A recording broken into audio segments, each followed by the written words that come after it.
சுந்தர் சியின் தயாரிப்பில் சமீபத்தில் வெளியாகி வெற்றி பெற்ற படம் ஹலோ நான் பேய் பேசுகிறேன்.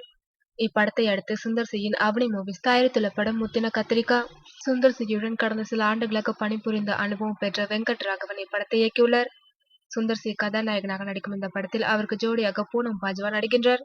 இவர்களுடன் சிங்கம் புலி, ரவி மர்யா, சதீஷ், VTV கணேஷ், சுமித்ரா, சிங்கப்பூர் தீபன் முதலானோர் நடித்துள்ளனர்.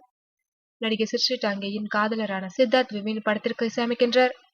சுந்தர் சி புதிதாக துவங்கியுள்ள அவ்லி மியூசிக் என்ற நிறுவனத்தின் முதல் வெளியீடாக முத்தின கத்திரிக்காவின் பாடல்கள் வெளியிட உள்ளனர். இந்நிலையில் அரசியல் கலந்த நகைச்சுவை படமாக உருவாகியுள்ள முத்தின கத்திரிக்கா படம் சமீபத்தில் தணிக்கை குழுவினர் பார்வைக்கு சென்றுள்ளது.